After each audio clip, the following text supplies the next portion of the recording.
नमस्कार विद्यार्थी मित्रांनो. आज आपण या व्हिडिओमध्ये पोलीस भरती, तलाठी भरती आणि वनरक्षक भरतीसाठी स्पेशल असणारे संपूर्ण महाराष्ट्राचा भूगोल या घटकावरती 60 प्रश्न पाहणार आहोत. हे जे प्रश्न आहेत हे आपल्याला प्रत्येक सरळ सेवा स्पर्धेसाठी खूप महत्त्वाचे ठरणार आहेत. कारण यामध्ये आपल्याला TCS पॅटर्ननुसार सुद्धा प्रश्न विचारलेले आहेत आणि ते सुद्धा आपण या व्हिडिओमध्ये घेतलेले आहेत. या व्हिडिओमध्ये मुख्यतः जेवढ्या काही परीक्षा आहेत त्यातील प्रिव्हियस इयर क्वेश्चन पेपरमधील महत्त्वाचे असणारे भूगोल या विषयाचे आपण 60 प्रश्न घेतलेले आहेत. आपल्याला या व्हिडिओची जर PDF डाउनलोड करायची असेल तर आपल्या टेलिग्रामची लिंक मी तुम्हाला डिस्क्रिप्शनमध्ये दिलेली आहे. त्या ठिकाणी जाऊन आपण त्याला जॉइन करा म्हणजे आपल्याला त्या ठिकाणी या व्हिडिओची PDF मिळून जाईल. मित्रांनो, चॅनलवरती जर नवीन असाल तर लगेच आपल्या चॅनलला सबस्क्राईब करून ठेवा. चला तर व्हिडिओला सुरुवात करूया. तर पहा, आपला प्रश्न पहिला आहे. महाराष्ट्रातील 3.5 शक्तिपीठांपैकी अर्धेपीठ हे खालीलपैकी कोणते ठिकाण आहे? मित्रांनो, प्रश्नाचं जर उत्तर येत असेल तर 3 ते 5 सेकंदामध्ये आपण प्रत्येक प्रश्नाचं उत्तर कमेंट करून देत राहा. म्हणजे आपलं रिव्हिजन देखील याच व्हिडिओमध्ये होऊन जाईल. काय विचारलंय की जे 3.5 शक्तिपीठ आहे महाराष्ट्रातील त्यापैकी अर्धे पीठ खालीलपैकी कोणते आहे? तर या प्रश्नाचं योग्य उत्तर असणार आहे ऑप्शन क्रमांक सी. तर सप्तशृंगी हे जे आहे हे अर्धपीठ असणार आहे. यामध्ये आपण महत्त्वाचे काही पॉईंट्स आहेत ते पाहून घ्या. महाराष्ट्रात 3 पूर्ण शक्तिपीठे आहेत. यामध्ये तुळजापूरची भवानी माता, कोल्हापूरची महालक्ष्मी, माहूरची रेणुका माता आणि वणीची सप्तशृंगी हे जे आहे हे अर्धपीठ मानलं जातं. ऑप्शन क्रमांक सी आपलं या प्रश्नाचं उत्तर होईल.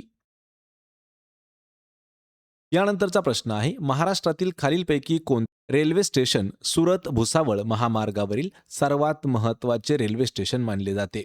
या ठिकाणी मित्रांनो हा प्रश्न खूप महत्त्वाचा आहे. आपल्याला हा प्रश्न नंदुरबारच्या पोलीस भरतीमध्ये विचारण्यात आला होता आणि या प्रश्नाचं योग्य उत्तर असणार आहे ऑप्शन ए. तर नंदुरबार हे आपलं योग्य उत्तर होणार आहे. तर नंदुरबार हे रेल्वे स्टेशन जे आहे किंवा रेल्वे महामार्गावरील जिल्ह्याचं मुख्य असणारं ठिकाण आहे. व्यापार व वाहतुकीच्या दृष्टीने महत्त्वाचं जंक्शन आहे आणि हे जे रेल्वे स्टेशन आहे हे सुरत आणि भुसावळ या मार्गावरील सर्वात महत्त्वाचं रेल्वे स्टेशन आहे. ऑप्शन ए आपलं या प्रश्नाचं उत्तर होईल. यानंतरचा प्रश्न आहे. खालीलपैकी कोणत्या ठिकाणाला विदर्भाचे प्रवेशद्वार म्हणून ओळखले जाते? आत्तापर्यंत हा प्रश्न आपल्याला 8 वेळापेक्षा जास्त विचारण्यात आलेला आहे. विदर्भाचे प्रवेशद्वार म्हणून कोणत्या शहराला ओळखलं जातं? तर या प्रश्नाचं योग्य उत्तर असणार आहे ऑप्शन सी. तर बुलढाणा हा जो जिल्हा आहे किंवा बुलढाणा हे जे शहर आहे याला विदर्भाचे प्रवेशद्वार असं म्हणतात. यावरती काही पॉईंट्स आहेत ते समजावून घ्या. पश्चिमेकडून विदर्भात प्रवेश करताना बुलढाणा जिल्हा हा सुरुवातीला लागतो, म्हणून याला विदर्भाचे प्रवेशद्वार म्हटलं जातं.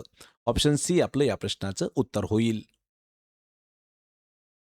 यानंतरचा प्रश्न आहे पहा. दक्षिण महाराष्ट्रातील खालीलपैकी कोणते माग आणि यंत्रमागाचे प्रमुख केंद्र आहे? पोलीस भरतील आतापर्यंत हा आपल्याला प्रश्न 6 वेळापेक्षा जास्त विचारण्यात आलेला आहे. दक्षिण महाराष्ट्रातील कोणते माग आणि यंत्रमागाचं प्रमुख केंद्र आहे? या प्रश्नाचं योग्य उत्तर असणार आहे ऑप्शन बी. तर इचलकरंजी हे आपलं योग्य उत्तर होणार आहे. यामध्ये मित्रांनो महत्त्वाचा पॉईंट आहे पहा. आपल्याला कधी कधी जिल्हा विचारलं जातं. तर इचलकरंजी हे जे आहे हे एक शहर आहे.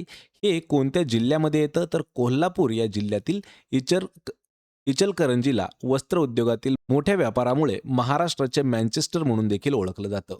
तर याच्यावरती आपल्याला भरतीमध्ये अजून एक प्रश्न विचारला जातो की महाराष्ट्राचे मँचेस्टर म्हणून कोणतं शहर ओळखलं जातं? तर लक्षात ठेवायचे इचलकरंजीला मँचेस्टर म्हणतात. पर्याय क्रमांक बी आपलं या प्रश्नाचं उत्तर होईल. यानंतरचा प्रश्न आहे पहा. काळवीट या प्राण्यासाठी प्रसिद्ध असलेले देऊळगाव रेहेकुरी हे ठिकाण कोणत्या तालुक्यात स्थित आहे? मित्रांनो हा प्रश्न खूप महत्त्वाचा आहे. आपल्याला यापूर्वी असा जिल्हा विचारला होता, पण या ठिकाणी आपल्याला या प्रश्नामध्ये तालुका विचारण्यात आलेला आहे. या प्रश्नाचं अचूक उत्तर काय असणार आहे? तर ऑप्शन बी म्हणजेच कर्जत हे आपलं योग्य उत्तर असणार आहे. आणि कर्जत हा जो तालुका आहे हा कोणत्या जिल्ह्यामध्ये येतो या प्रश्नाचं उत्तर मला आपण कमेंट करून द्यायचं आहे. ऑप्शन बी आपलं या प्रश्नाचं उत्तर होईल. यानंतरचा प्रश्न आहे. रत्नागिरी जिल्ह्यात डॅश जवळ धारेश्वर येथे गंगोत्री नदीवर मार्लेश्वर नावाचा धबधबा आहे. इम्पॉर्टंट असणारा प्रश्न आहे. तर रत्नागिरी जिल्ह्यात कशाजवळ धारेश्वर या ठिकाणी गंगोत्री नदीवर असलेला मार्लेश्वर नावाचा धबधबा आहे? तर या प्रश्नाचं अचूक उत्तर होणार आहे ऑप्शन क्रमांक डी. तर संगमेश्वर. लक्षात ठेवा, रत्नागिरी जिल्ह्यात संगमेश्वर जवळ धारेश्वर या ठिकाणी गंगोत्री नदीवर मार्लेश्वर नावाचा धबधबा येतो. ऑप्शन डी आपलं या प्रश्नाचं अचूक उत्तर होणार आहे. यानंतरचा प्रश्न आहे. खालीलपैकी कोणत्या राज्यातून महाराष्ट्र राज्यामध्ये मोठ्या प्रमाणावर स्थलांतर होत आहे? इम्पॉर्टंट असणारा प्रश्न आहे. खालीलपैकी अशी कोणते राज्य आहेत की त्या राज्यांमधून आपल्या महाराष्ट्र राज्यामध्ये मोठ्या प्रमाणात स्थलांतर होतं? तर या प्रश्नाचं योग्य उत्तर असणार आहे ऑप्शन ए. तर उत्तर प्रदेश व बिहार या दोन राज्यांमधून आपल्या महाराष्ट्र राज्यामध्ये मोठ्या प्रमाणावर स्थलांतर होतं. याच्याविषयी महत्त्वाचा पॉईंट काय आहे, तर रोजगाराच्या संधी शोधण्यासाठी या दोन राज्यांमधून मुंबई आणि पुण्यासारख्या या शहरामध्ये सर्वात जास्त लोक येतात. लक्षात ठेवा, कोणते दोन राज्य आहेत? उत्तर प्रदेश आणि बिहार. ऑप्शन ए आपलं या प्रश्नाचं उत्तर असेल. यानंतरचा प्रश्न आहे पहा, महाराष्ट्र पठाराची समुद्र सपाटीपासून सरासरी उंची किती आहे? आपल्याला ॲव्हरेज हाईट विचारलेला आहे. महाराष्ट्र पठाराची समुद्र सपाटीपासूनची सरासरी उंची किती असणार आहे? तर या प्रश्नाचं योग्य उत्तर असेल ऑप्शन बी. तर 450 मीटर म्हणजे 450 मीटर इतकी सरासरी उंची आहे पहा महाराष्ट्र पठाराची समुद्र सपाटीपासून. यावर सुद्धा आपल्याला 2 पॉईंट आहेत. सह्याद्रीच्या पूर्वेकडील दख्खनच्या पठाराची उंची पश्चिमेकडून पूर्वेकडे कमी होत जाते आणि ती सरासरी 450 मीटर इतकी आहे. ऑप्शन बी आपलं या प्रश्नाचं उत्तर होईल. यानंतरचा प्रश्न आहे, महाराष्ट्रातील कोणत्या भागात बेसॉल्ट खडकाची जाडी ही सर्वात जास्त आहे? आत्तापर्यंत आपल्याला 8 वेळापेक्षा जास्त प्रश्न हा विचारण्यात आलेला आहे आणि या प्रश्नाचं योग्य उत्तर असणार आहे पहा ऑप्शन बी. तर पश्चिमेकडील, लक्षात ठेवा, महाराष्ट्रातील पश्चिमेकडील भागामध्ये बेसॉल्ट खडक जो आहे त्याची जाडी ही सर्वात जास्त आहे. यामध्ये एक पॉईंट आहे ते समजावून घ्या. सह्याद्री डोंगर रांगा आणि कोकणच्या सीमेवर ज्वालामुखीच्या लावा रसाचे थर हे अधिक प्रमाणात साचल्यामुळे जाडी जी आहे त्या ठिकाणी ही जास्त असते. ऑप्शन बी आपलं या प्रश्नाचं योग्य उत्तर होईल. यानंतरचा प्रश्न आहे, महाराष्ट्रात खालीलपैकी कोणत्या प्रदेशात सर्वात अधिक जैविक विविधता आढळून येते? हा सुद्धा प्रश्न आपल्याला 4-5 वेळा परीक्षेमध्ये विचारण्यात आलेला आहे. महाराष्ट्रात खालीलपैकी कोणत्या प्रदेशात सर्वात अधिक जैवविविधता आढळून येते? तर या प्रश्नाचं योग्य उत्तर असणार आहे ऑप्शन ए. तर पश्चिम घाटामध्ये सर्वात जास्त जैवविविधता आढळून येते. याच्यावरती काही इम्पॉर्टंट असणारे पॉईंट आहेत ते समजावून घ्या. पश्चिम घाट म्हणजे काय, तर सह्याद्री. सह्याद्री हे जगातील प्रमुख जैवविविधता हॉटस्पॉट्सपैकी एक आहे, ज्या ठिकाणी दुर्मिळ वनस्पती आणि प्राणी आढळून येतात. ऑप्शन ए आपलं उत्तर होईल. यानंतरचा प्रश्न आहे, खालीलपैकी कोणत्या जलसिंचन प्रकल्पाच्या जलाशयास यशवंत सागर असे नाव देण्यात आलेले आहे? आत्तापर्यंत हा प्रश्न आपल्याला पोलीस भरतीमध्ये फक्त 16 वेळा विचारण्यात आलेला आहे, म्हणजेच हा प्रश्न खूप इम्पॉर्टंट असणारा प्रश्न आहे. खालीलपैकी कोणत्या जलसिंचन प्रकल्पाच्या जलाशयास यशवंत सागर असे नाव देण्यात आलेलं आहे? आणि या प्रश्नाचं योग्य उत्तर असणार आहे ऑप्शन बी. तर उजनी जे प्रकल्प आहे, जलसिंचन प्रकल्प, याच्यावर असणारा जो जलाशय आहे त्याला यशवंत सागर असं नाव आहे. आणि महाराष्ट्रातील प्रमुख जलसिंचन प्रकल्प आणि त्यांच्या जलाशयांची नावं जी आहेत हे आपण पाहणार आहोत. पहा, प्रकल्प किंवा धरण आणि जलाशयाचं नाव. तर उजनी धरण या ठिकाणी जलाशय कोणता आहे? यशवंत सागर. जायकवाडी धरणावरती नाथसागर. कोयना धरणावरती शिवसागर. भंडारदऱ्यामध्ये आर्थर सरोवर किंवा त्याला विल्सन डॅम असं म्हणतात. पानशेतमध्ये तानाजी सागर आणि दूधगंगावरती राजर्षी शाहू सागर हे जे आहेत हे त्यावर असणारे जलाशय आहेत. ऑप्शन बी आपलं या प्रश्नाचं योग्य उत्तर होणार आहे. यानंतरचा प्रश्न आहे, राष्ट्रीय केमिकल अँड फर्टिलायझर अमोनियाचा कारखाना मुंबईतील खालीलपैकी कोणत्या उपनगरामध्ये स्थित आहे? हा सुद्धा प्रश्न आपल्याला 3 वेळा विचारण्यात आला होता. त्यामुळे प्रश्न लक्षात ठेवायचे मित्रांनो, हे जे 60 प्रश्न आहेत हे आपल्याला प्रत्येक परीक्षेमध्ये कधी ना कधीतरी विचारण्यात आलेले आहेत. राष्ट्रीय केमिकल अँड फर्टिलायझर अमोनिया याचा कारखाना मुंबईतील कोणत्या उपनगरामध्ये आहे? तर तो येतो पहा ऑप्शन क्रमांक सी. तर म्हणजे चेंबूर या ठिकाणी तो स्थित आहे. ऑप्शन सी आपलं उत्तर असेल. यानंतरचा प्रश्न आहे, अकोला जिल्ह्याचे विभाजन करून वाशिम जिल्हा कधी निर्माण करण्यात आलेला आहे? सर्वात महत्त्वाचा प्रश्न आहे. ज्यावेळी महाराष्ट्र स्थापन झाली 1 मे 1960 या दिवशी, त्यावेळी महाराष्ट्रामध्ये फक्त 26 जिल्हे होते आणि सध्याच्या काळामध्ये 36 जिल्हे आहेत. लक्षात ठेवा. मग आपल्याला प्रश्न विचारलाय की अकोला जिल्ह्याचं विभाजन करून वाशिम जिल्हा कधी निर्माण करण्यात आलेला आहे? तर या प्रश्नाचं योग्य उत्तर असेल 1 जुलै 1998 या दिवशी अकोला जिल्ह्याचं विभाजन करून वाशिम जिल्हा जो आहे तो स्थापन करण्यात आला. यामध्ये महत्त्वाचे अजून काही पॉईंट्स आहेत ते समजावून घ्या. अकोला जिल्ह्याचे विभाजन करून वाशिम जिल्ह्याची निर्मिती 1 जुलै 1998 रोजी करण्यात आली. तर याच दिवशी महाराष्ट्रात 2 जिल्ह्यांचं विभाजन झालं होतं.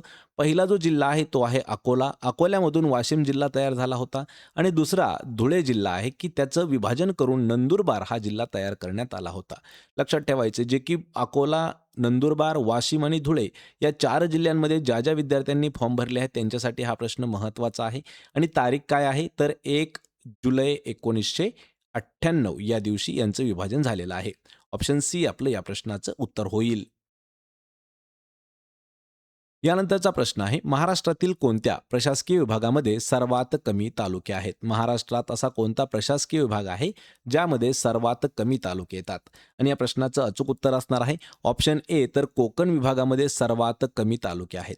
यामध्ये प्रशासकीय विभाग आणि तालुक्यांची संख्या आपण पाहणार आहोत. लक्षात ठेवा, कोकणमध्ये किती तालुके आहेत? तर 50 तालुके आहेत, जे की सर्वात कमी आहेत. नाशिक प्रशासकीय विभागामध्ये 54 तालुके आहेत. पुणे प्रशासकीय विभागामध्ये 58 तालुके आहेत. अमरावती प्रशासकीय विभागामध्ये 56 तालुके आहेत आणि नागपूरमध्ये आहेत पहा 64 तालुके आणि सर्वात जास्त जे आहेत ते आहेत छत्रपती संभाजीनगर या प्रशासकीय विभागामध्ये 76 तालुके स्थित आहेत. ऑप्शन ए आपलं या प्रश्नाचं योग्य उत्तर होईल. यानंतरचा प्रश्न आहे, महाराष्ट्र राज्याचा राज्य पक्षी म्हणून कोणता पक्षी ओळखला जातो? आपल्याला राज्य पक्षी माहीत असणं गरजेचं आहे. पहा, राज्य पक्षी आणि दुसरा प्रश्न विचारला जातो की राज्य प्राणी कोणता आहे? तर राज्य पक्षी या ठिकाणी विचारण्यात आलेला आहे. तर आपल्या महाराष्ट्राचा राज्य पक्षी आहे हरियाल हा पक्षी. ऑप्शन ए आपलं या प्रश्नाचं योग्य उत्तर होणार आहे. यानंतरचा प्रश्न आहे, महाराष्ट्राच्या पूर्वेस तेलंगणा राज्याबरोबर खालीलपैकी कोणत्या जिल्ह्याची सरहद्द लागत नाही? सर्वात महत्त्वाचा असणारा प्रश्न आहे. जर हा प्रश्न आपल्याला 2014 पूर्वी जर विचारला असता तर तेलंगणा हा नाव आलं नसतं, त्या ठिकाणी आंध्र प्रदेश असं नाव आलं असतं. कारण 2014 या वर्षी आंध्र प्रदेश राज्याचं विभाजन झालं आणि त्यामधून तेलंगणा राज्य जे आहे हे वेगळं करण्यात आलं, म्हणजे त्याचं विभाजन करण्यात आलं होतं. तर प्रश्न आपल्याला विचारला आहे की महाराष्ट्राच्या पूर्वेस तेलंगणा राज्याबरोबर खालीलपैकी कोणत्या जिल्ह्याची सरहद्द लागत नाही? तर या प्रश्नाचं योग्य उत्तर असणार आहे ऑप्शन क्रमांक सी, तर गोंदिया या जिल्ह्याची सरहद्द लागत नाही. यामध्ये चंद्रपूर आहे, यवतमाळ आहे, नांदेड या 3 जिल्ह्यांची सरहद्द ही तेलंगणा राज्यासोबत आहे, पण गोंदियाची येत नाही. म्हणजेच ऑप्शन सी आपलं या प्रश्नाचं उत्तर होईल. यानंतरचा प्रश्न आहे, राज्यातील अधिक पावसाच्या प्रदेशात खालीलपैकी कोणत्या प्रकारची मृदा जास्त प्रमाणात आढळते? हा देखील इम्पॉर्टंट असणारा प्रश्न आहे. आपल्याला हा प्रश्न कृषी सेवक या भरतीमध्ये सुद्धा विचारण्यात आला होता. राज्यातील अधिक पावसाच्या प्रदेशात खालीलपैकी कोणत्या प्रकारची मृदा आढळते? या प्रश्नाचं योग्य उत्तर असणार आहे ऑप्शन बी, तर जांभी मृदा जी आहे ही पावसाच्या प्रदेशामध्ये जास्त प्रमाणात आढळते. ऑप्शन बी आपलं या प्रश्नाचं योग्य उत्तर होणार आहे. यानंतरचा प्रश्न आहे, तोरणमाळ हे थंड हवेचे ठिकाण खालीलपैकी कोणत्या जिल्ह्यामध्ये स्थित आहे? मित्रांनो, हा प्रश्न आपल्याला TCS पॅटर्नमध्ये 4 वेळा विचारण्यात आलेला होता. त्यामध्ये आपल्याला तलाठी भरतीमध्ये सुद्धा हा प्रश्न विचारण्यात आला होता आणि वनरक्षक भरतीमध्ये सुद्धा हा प्रश्न विचारण्यात आला होता. तोरणमाळ हे थंड हवेचं ठिकाण कोणत्या जिल्ह्यामध्ये स्थित आहे?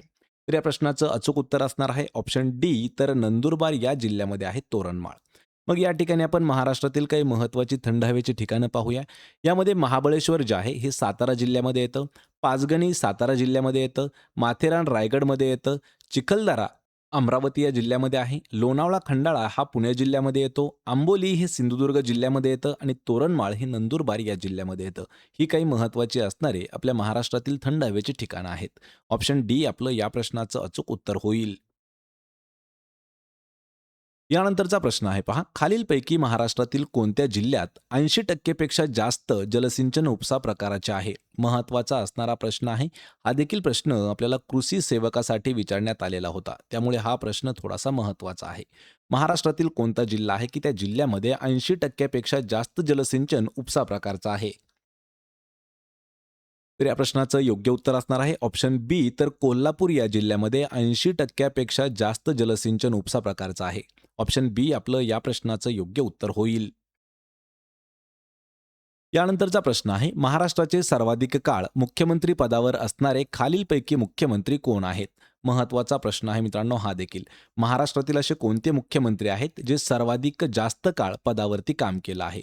पण आपल्याला प्रश्न विचारलाय की खालीलपैकी, म्हणजे यशवंतराव चव्हाण, शरद पवार, वसंतराव नाईक आणि अशोकराव चव्हाण यांच्यापैकी असे कोणते मुख्यमंत्री आहेत ते जास्त काळ पदावरती कार्यरत होते?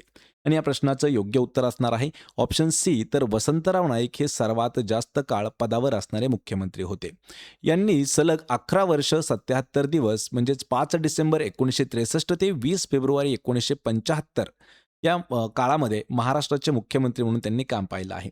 त्यांच्या कार्यकाळामध्ये महाराष्ट्रात हरित क्रांती आणि धवल क्रांतीची पायाभरणी सुद्धा झाली. म्हणून त्यांना आधुनिक महाराष्ट्राचे शिल्पकार म्हणून ओळखलं जातं. ऑप्शन सी आपलं या प्रश्नाचं अचूक उत्तर होईल.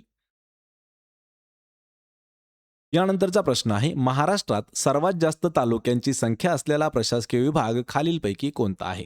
आत्ताच आपण मागच्या प्रश्नामध्ये पाहिलेलं आहे की सर्वात कमी तालुके असणारा प्रशासकीय विभाग कोणता आहे आणि सर्वात जास्त तालुके असणारा प्रशासकीय विभाग आपल्याला या प्रश्नामध्ये विचारलेला आहे. या प्रश्नाचं योग्य उत्तर असणार आहे ऑप्शन बी. तर छत्रपती संभाजीनगर हा जो प्रशासकीय विभाग आहे यामध्ये सर्वात जास्त तालुक्यांची संख्या आहे. ऑप्शन बी आपलं या प्रश्नाचं योग्य उत्तर होईल. यानंतरचा प्रश्न आहे, रेगुर मृदा ही खालीलपैकी कोणत्या प्रदेशात मोठ्या प्रमाणात आढळून येते? रेगुर मृदा ही सर्वात जास्त कोणत्या प्रदेशामध्ये आढळून येते? या प्रश्नाचं अचूक उत्तर असणार आहे ऑप्शन डी. तर दख्खनचा पठारी प्रदेश जो आहे यामध्ये रेगुर मृदा ही जास्त प्रमाणामध्ये आढळून येते. ऑप्शन डी आपलं या प्रश्नाचं उत्तर होईल.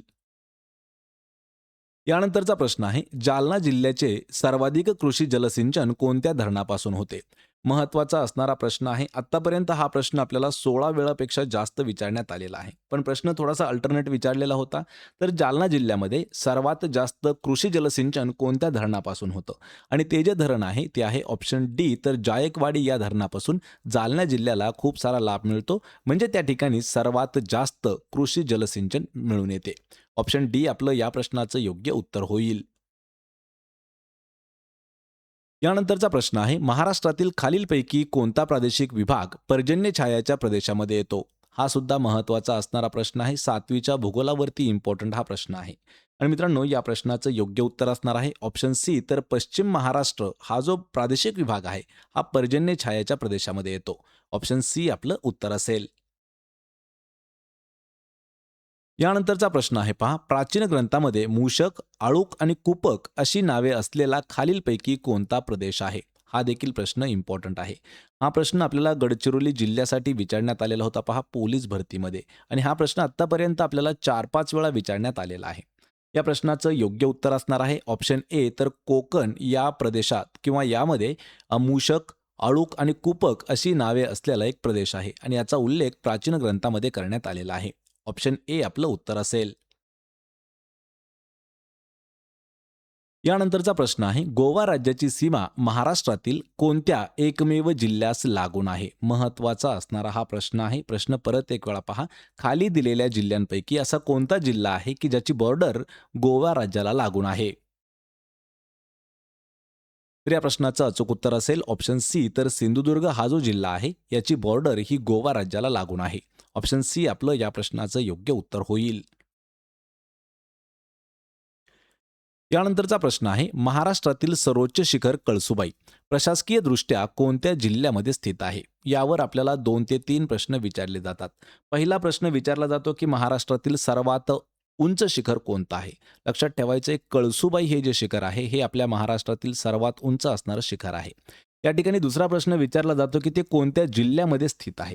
तर लक्षात ठेवायचं आहे, अहिल्यानगर या जिल्ह्यामध्ये स्थित आहे. अहिल्यानगर जिल्हा यामध्ये स्थित आहे आणि नाशिक या जिल्ह्याच्या बॉर्डरवरती ते स्थित आहे. पण प्रादेशिकदृष्ट्या किंवा प्रशासकीयदृष्ट्या जर विचार केला तर अहिल्यानगर या जिल्ह्यामध्ये स्थित आहे. तिसरा प्रश्न आपल्याला कळसुबाईवरती असा विचारला जातो की कळसुबाई शिखराची उंची किती मीटर एवढी आहे? या प्रश्नाचं उत्तर मला आपण कमेंट करून द्यायचं आहे. आणि या प्रश्नाचं अचूक उत्तर काय असेल? Option D. तर अहिल्यानगर या जिल्ह्यामध्ये स्थित आहे पहा कळसुबाई हे सर्वोच्च शिखर. ऑप्शन डी अचूक उत्तर होईल. यानंतरचा प्रश्न आहे, 1 मे 1960 रोजी मुंबईसह नवमहाराष्ट्र निर्माण झाला. त्यावेळी महाराष्ट्र राज्यामध्ये एकूण किती जिल्हे व तालुके होते? पहा, पाठीमागे विचारल्याप्रमाणे आपल्याला प्रश्न आलेला आहे. महाराष्ट्राची स्थापना कधी झाली? तर 1 मे 1960 या दिवशी महाराष्ट्र स्थापन झाला. तर ज्यावेळी महाराष्ट्र स्थापन झाला तर महाराष्ट्रामध्ये किती जिल्हे होते? मी पाठीमागच्या प्रश्नामध्ये सांगितलेलं आहे. तर लक्षात ठेवायचे 26 जिल्हे होते. पण या ठिकाणी 3 ऑप्शन आहेत की त्यामध्ये 26 जिल्हे देण्यात आलेले आहेत. मग आपल्याला प्रश्न काय विचारलाय की किती जिल्हे आणि किती तालुके होते? तर 26 जिल्हे होते आणि 229 तालुके होते. म्हणजेच ऑप्शन बी आपलं या प्रश्नाचं योग्य उत्तर होणार आहे. 26 जिल्हे लक्षात ठेवा, 26 जिल्हे आणि 229 तालुके हे जे आहेत हे महाराष्ट्रामध्ये होते 1 मे 1960 या दिवशी. ऑप्शन बी आपलं या प्रश्नाचं योग्य उत्तर होईल. सध्या महाराष्ट्रामध्ये किती जिल्हे आहेत? तर सध्या महाराष्ट्रात आपल्या 36 जिल्हे आहेत. सर्वात नवीन तयार झालेला जिल्हा कोणता आहे? तर पालघर हा सर्वात नवीन असणारा जिल्हा आहे, ज्याची स्थापना ही 2014 या वर्षी करण्यात आलेली होती. यावरती सुद्धा प्रश्न आपल्याला खूप वेळा विचारण्यात आलेले आहेत. यानंतरचा प्रश्न आहे, पूर्व महाराष्ट्रातील विशेषतः चंद्रपूर आणि भंडारा जिल्ह्यातील परंपरागत जलसिंचन तलावाला काय म्हटले जाते? यावर सुद्धा प्रश्न आपल्याला 4 वेळा प्रश्न विचारण्यात आले होते. चंद्रपूर आणि भंडारा जिल्ह्यातील परंपरागत जलसिंचन तलाव जे असतात त्याला काय म्हणतात? तर त्याला म्हटलं जातं पहा मालगुजरी. म्हणजेच पर्याय क्रमांक बी आपलं या प्रश्नाचं योग्य उत्तर होणार आहे. यानंतरचा प्रश्न आहे, खालीलपैकी कोणती नदी काही क्षेत्रामध्ये पुणे आणि सोलापूर व पुणे आणि अहिल्यानगर या जिल्ह्यांची नैसर्गिक सीमा आहे? आपल्याला दोनच जिल्हे दिले आहेत, त्यांची नैसर्गिक सीमा दिलेली आहे. त्यामध्ये पहिला काय आहे? पुणे आणि सोलापूर. लक्षात ठेवा, पुणे आणि सोलापूर. आणि दुसरं काय आहे? पुणे आणि अहिल्यानगर या जिल्ह्यांची नैसर्गिक सीमा कोणती नदी आहे? या प्रश्नाचं योग्य उत्तर असेल ऑप्शन बी, तर भीमा नदी जी आहे ही काही क्षेत्रामध्ये पुणे सोलापूर आणि पुणे अहिल्यानगर या जिल्ह्यांची नैसर्गिक बॉर्डर आहे. ऑप्शन बी आपलं या प्रश्नाचं योग्य उत्तर होईल. यानंतरचा प्रश्न आहे, कोकण किनारपट्टीचा दक्षिणेकडील भाग मुख्यतः डॅश प्रकारच्या खडकांनी बनलेला आहे? कोणत्या प्रकारच्या खडकांनी कोकण किनारपट्टीच्या दक्षिणेकडील भाग बनलेला आहे? या प्रश्नाचं योग्य उत्तर असणार आहे ऑप्शन सी, तर जांबा खडक जो आहे तर या खडकाने आपल्या कोकण किनारपट्टीच्या दक्षिणेकडील भाग जो आहे तो बनलेला आहे. पर्याय सी आपलं या प्रश्नाचं योग्य उत्तर होईल. यानंतरचा प्रश्न आहे, महाराष्ट्राची वायव्य सीमा डॅश या नैसर्गिक सीमेने व्याप्त केलेली आहे? कोणत्या ठिकाणची विचारलंय? महाराष्ट्राची वायव्य सीमा ही कशाने, कोणत्या नैसर्गिक सीमेने व्याप्त केली आहे? तर ती केलेली आहे नर्मदा नदीच्या नैसर्गिक सीमेने. ऑप्शन बी आपलं या प्रश्नाचं योग्य उत्तर होणार आहे. ऑप्शन बी. यानंतरचा प्रश्न आहे, महाराष्ट्राच्या किनारपट्टीलगत सर्वात जास्त दलदलयुक्त वनांचं क्षेत्र हे कोणत्या जिल्ह्यामध्ये सांगता येईल? मित्रांनो, हा प्रश्न आपल्याला 2024च्या पोलीस भरतीमध्ये सुद्धा विचारला होता आणि हा प्रश्न आपल्याला 2019च्या वनरक्षक भरतीमध्ये सुद्धा विचारण्यात आला होता. महाराष्ट्राच्या किनारपट्टीलगत सर्वात जास्त दलदलयुक्त वनांचं क्षेत्र हे कोणत्या जिल्ह्यामध्ये येतं? तर तो जिल्हा आहे ऑप्शन सी, तर रायगड या जिल्ह्यामध्ये ते येतं. पर्याय सी आपलं या प्रश्नाचं उत्तर होईल.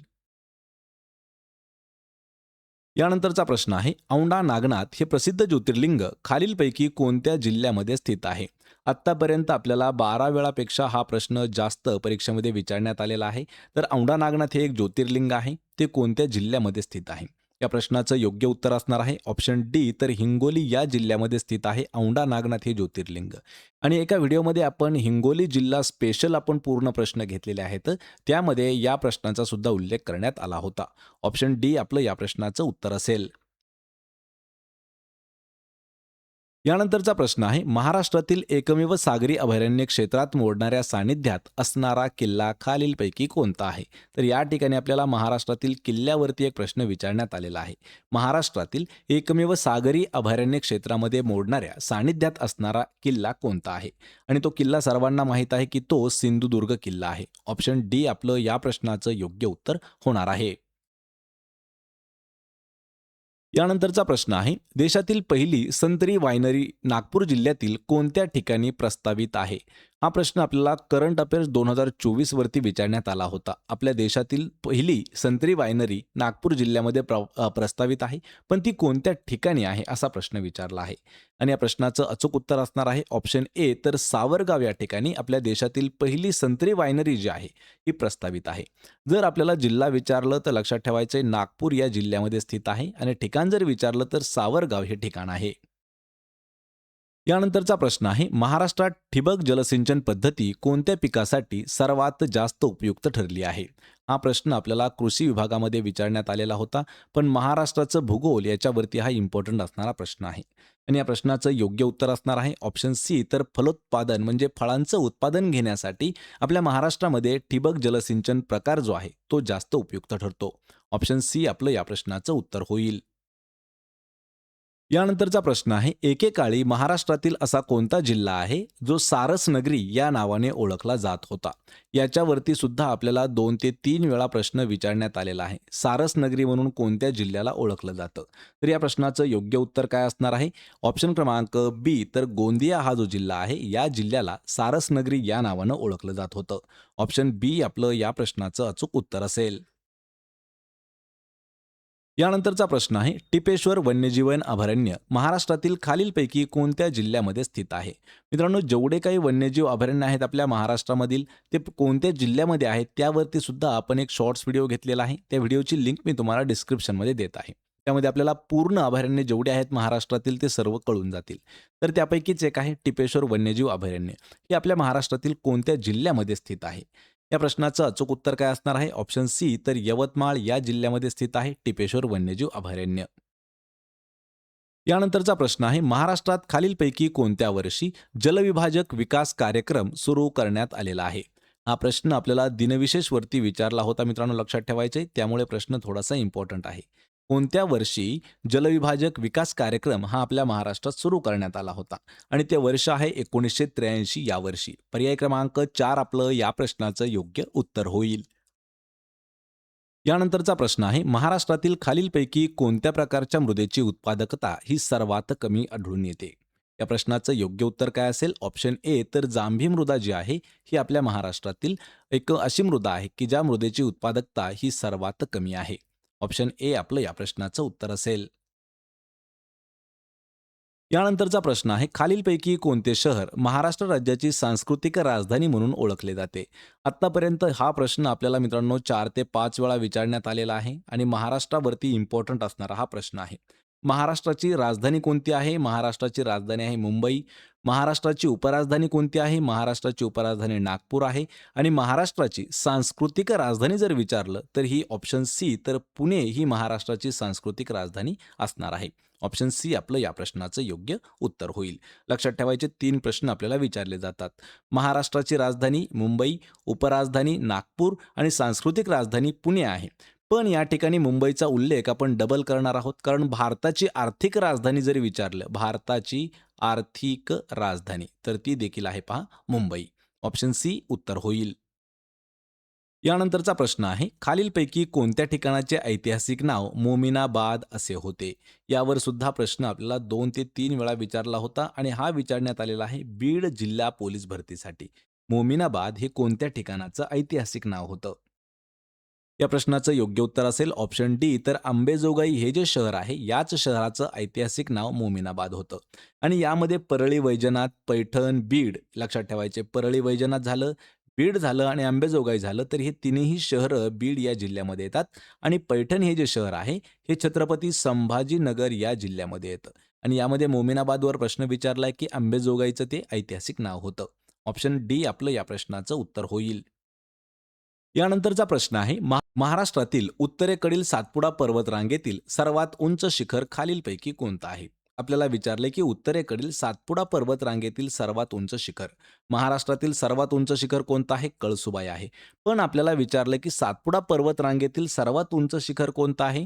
तर ऑप्शन डी अस्तंबा हे जे आहे हे सातपुडा पर्वतरांगेतील सर्वात उंच शिखर आहे.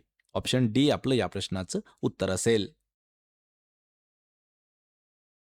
यानंतरचा प्रश्न आहे, महाराष्ट्राचे प्राकृतिक विभाग ओळखण्यासाठी प्रामुख्याने उंची, उठाव आणि डॅश हे घटक वापरले जातात. ज्यावेळी महाराष्ट्राचा प्राकृतिक विभाग जर ओळखायचा असेल तर त्यामध्ये 3 घटक महत्त्वाचे असतात. सर्वात पहिला जो घटक आहे तो आहे पहा उंची, दुसरा जो घटक आहे तो आहे पहा उठाव आणि तिसरा जो घटक आहे तो कोणता आहे असा आपल्याला प्रश्न विचारला आहे. आणि या प्रश्नाचं योग्य उत्तर असेल ऑप्शन ए, तर त्या उताराची दिशा हे 3 घटक वापरले जातात. ऑप्शन ए आपलं उत्तर असेल. यानंतरचा प्रश्न आहे, खालीलपैकी कोणता कालवा 1910 मध्ये चाणकपूर धरणातून काढण्यात आला होता? वर्ष दिलेलं आहे 1910. तर 1910 मध्ये चाणकपूर या धरणातून काढला गेलेला जो कालवा होता त्या कालव्याचं नाव आहे गिरणा कालवा. ऑप्शन सी आपलं या प्रश्नाचं योग्य उत्तर होणार आहे. मित्रांनो, हा जो प्रश्न आहे हा प्रश्न आपल्याला MPSCच्या प्री एक्झाममध्ये सुद्धा विचारण्यात आला होता. यानंतरचा प्रश्न आहे, महाराष्ट्रातील क्षेत्रफळाच्या दृष्टीने खालीलपैकी दुसऱ्या क्रमांकाचा सर्वात मोठा जिल्हा कोणता आहे? लक्षात ठेवायचे आपल्याला विचारलंय की क्षेत्रफळाच्या दृष्टीने दुसऱ्या क्रमांकाचा मोठा जिल्हा कोणता आहे. आणि अजून एक शब्द आहे की खालीलपैकी म्हणजे ऑप्शनपैकी दिलेल्यापैकी असा कोणता जिल्हा आहे की जो क्षेत्रफळाच्या दृष्टीने दुसऱ्या क्रमांकाचा मोठा जिल्हा आहे. तर अहिल्यानगरचा विषय सोडून द्या, कारण अहिल्यानगर जो आहे हा क्षेत्रफळाच्या दृष्टीने पहिल्या क्रमांकावरती आहे. आणि दुसऱ्या क्रमांकावरती येतं पहा पुणे, म्हणजेच ऑप्शन सी आपलं या प्रश्नाचं योग्य उत्तर असणार आहे. पुणे हे दुसऱ्या क्रमांकाचा जिल्हा आहे. यानंतरचा प्रश्न आहे खालीलपैकी कोणता जलसिंचन प्रकल्प महाराष्ट्रातील सर्वात मोठा जलसिंचन प्रकल्प आहे.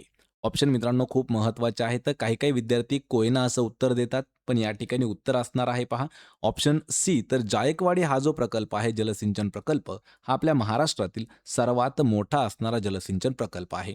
ऑप्शन सी योग्य उत्तर होईल. यानंतरचा प्रश्न आहे महाराष्ट्र राज्याचा राज्यप्राणी म्हणून डॅश या प्राण्यास घोषित करण्यात आलेला आहे.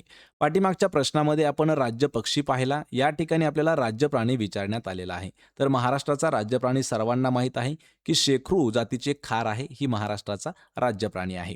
आणि यामध्ये हा जो प्राणी आहे तर हा सर्वात जास्त करून भीमाशंकरच्या जंगलामध्ये आढळून येतो. ऑप्शन सी बी आपलं या प्रश्नाचं उत्तर होईल. यानंतरचा प्रश्न आहे महाराष्ट्राच्या खालीलपैकी कोणत्या जिल्ह्यात मनुदेवी धबधबा स्थित आहे. आपल्याला महाराष्ट्र राज्य, राज्यातील जिल्हे आणि त्यामध्ये कोणकोणते धबधबे महत्त्वाचे आहेत यावर सुद्धा आपण डीपमध्ये एक व्हिडिओ घेतलेला आहे, त्यामधील हा प्रश्न आहे. तर मनुदेवी हा जो धबधबा आहे हा कोणत्या जिल्ह्यामध्ये स्थित आहे. या प्रश्नाचं योग्य उत्तर असणार आहे ऑप्शन बी. तर जळगाव या जिल्ह्यामध्ये आहे पहा मनुदेवी धबधबा. ऑप्शन बी उत्तर असेल. यानंतरचा प्रश्न आहे खालीलपैकी कोणत्या जिल्ह्यात चामड्याच्या वस्तू बनवण्याचा उद्योग हा मोठ्या प्रमाणात चालतो. मित्रांनो प्रश्न खूप महत्वाचा आहे. लेदरच्या वस्तू बनवण्याचा जो उद्योग आहे, व्यापार जो आहे, तो कोणत्या जिल्ह्यामध्ये सर्वात जास्त प्रमाणात आहे. तर या प्रश्नाचं योग्य उत्तर असेल ऑप्शन डी. तर कोल्हापूर या जिल्ह्यामध्ये सर्वात जास्त चामड्याच्या वस्तू बनवण्याचा उद्योग मोठ्या प्रमाणात चालतो. ऑप्शन डी आपलं या प्रश्नाचं उत्तर होईल. यानंतरचा प्रश्न आहे सातपुडा पर्वत रांगेतील अशी कोणती खिंड आहे जी महाराष्ट्राला उत्तर भारताशी जोडण्याचं काम करते. यावर मित्रांनो आपल्याला एमपीएससी मध्ये प्री एक्झाम मध्ये हा प्रश्न विचारला होता आणि एसएससी जीडी मध्ये सुद्धा या प्रश्नाचा उल्लेख हिंदीमध्ये करण्यात आला होता. सातपुडा पर्वत रांगेतील अशी कोणती खिंड आहे की जी खिंड महाराष्ट्राला उत्तर भारताशी जोडण्याचं काम करते. आणि त्या खिंडीचं नाव आहे ऑप्शन सी. तर बऱ्हाणपूर ही खिंड आहे जी उत्तर भारत आणि महाराष्ट्राला जोडते. ऑप्शन सी आपलं उत्तर असेल. यानंतरचा प्रश्न आहे पैनगंगा, वर्धा व वैनगंगा या नद्यांच्या संगमानंतर तयार होणाऱ्या सामायिक नदी प्रवाहाला काय म्हणून ओळखले जाते. नदी प्रणालीवरती सर्वात महत्त्वाचा असणारा प्रश्न आहे पहा मित्रांनो हा, कारण यावरती सुद्धा प्रश्न आपल्याला 8 ते 10 वेळा विचारण्यात आलेला आहे. प्रश्न परत एक वेळा पहा. पैनगंगा, वर्धा व वैनगंगा या नद्यांच्या संगमानंतर तयार होणारी जी सामायिक नदी आहे, नदी प्रवाह जो आहे त्याला काय म्हणतात. तर या प्रश्नाचं अचूक उत्तर होणार आहे त्याला ऑप्शन बी. तर त्याला प्राणहिता म्हणतात. पर्याय क्रमांक बी आपलं उत्तर असेल. यानंतरचा प्रश्न आहे महाराष्ट्रात खालीलपैकी कोणत्या जिल्ह्यात सर्वात जास्त विहिरी आढळतात. महत्वाचा प्रश्न असणार आहे. यावरती 2 प्रश्न आपल्याला कन्फ्यूज करणारे विचारले जातात. महाराष्ट्रात सर्वात जास्त विहिरी ह्या कोणत्या जिल्ह्यामध्ये आहेत आणि तो जिल्हा आपल्या सर्वांना माहीत असणं गरजेचं आहे. Option A. तर अहिल्यानगर या जिल्ह्यामध्ये सर्वात जास्त विहिरी आढळतात. ऑप्शन ए उत्तर होईल.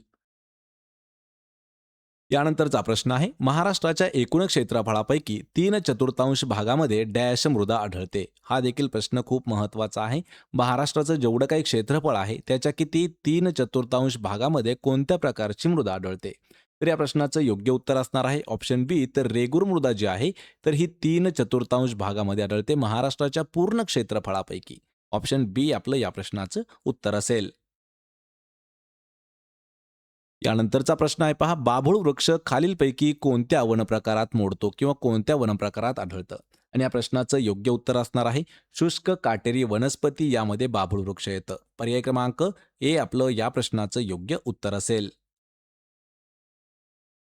यानंतरचा प्रश्न आहे महाराष्ट्र शासनाने गोदावरी मराठवाडा पाटबंधारे विकास महामंडळाची स्थापना ही कोणत्या वर्षी केली होती. या ठिकाणी एक संस्था आहे किंवा एक महामंडळ आहे, लक्षात ठेवा. गोदावरी मराठवाडा पाटबंधारे विकास महामंडळ याची स्थापना ही कोणत्या वर्षी करण्यात आलेली आहे. आणि ते वर्ष आहे 1998. म्हणजेच ऑप्शन क्रमांक सी आपलं या प्रश्नाचं योग्य उत्तर होईल. यानंतरचा प्रश्न आहे, खालीलपैकी कोणत्या नदीचे खोरे महाराष्ट्रातील सर्वात मोठे नदी खोरे आहे? या प्रश्नाचं उत्तर मित्रांनो खूप महत्त्वाचं आहे आणि याच्यावरती आपल्याला प्रश्न 25 वेळापेक्षा जास्त विचारण्यात आला होता. कोणते नदीचं खोरं आहे जे की महाराष्ट्रातील सर्वात मोठं नदी खोरं आहे? या प्रश्नाचं योग्य उत्तर असेल ऑप्शन ए, तर गोदावरी नदी खोरं जे आहे हे आपल्या महाराष्ट्रातील सर्वात मोठं नदी खोरं आहे आणि या नदी खोऱ्याने सुमारे 49% भाग महाराष्ट्राचा व्यापलेला आहे. म्हणून याला दक्षिण गंगा या नावानं ओळखलं जातं. यानंतरचा प्रश्न आहे, भंडारा जिल्ह्यात आढळणारे अरण्य खालीलपैकी कोणत्या नावाने ओळखले जातात? या ठिकाणी महत्त्वाचा प्रश्न आहे पहा, गोंदिया आणि भंडारा असा आपल्याला प्रश्न विचारण्यात आला होता. तर गोंदिया आणि भंडारा या जिल्ह्यामध्ये आढळणारं जे अरण्य आहे, तर त्या अरण्याला अल्लापल्ली अरण्य म्हणून ओळखलं जातं. पर्याय क्रमांक बी आपलं या प्रश्नाचं योग्य उत्तर होणार आहे. यानंतरचा प्रश्न आहे, भारतातील खालीलपैकी कोणती लेणी ही सर्वात प्राचीन लेणी आहे? प्राचीन म्हणजे काय, तर सर्वात जुनी लेणी खालीलपैकी कोणती आहे? या प्रश्नाचं योग्य उत्तर असेल ऑप्शन ए, तर पितळखोरा लेणी जी आहे ही आपल्या भारतातील सर्वात जुन्या लेण्यांपैकी एक प्राचीन लेणी आहे. मित्रांनो, यावरती काही महत्त्वाचे 2 पॉइंट्स आहेत ते समजावून घ्या.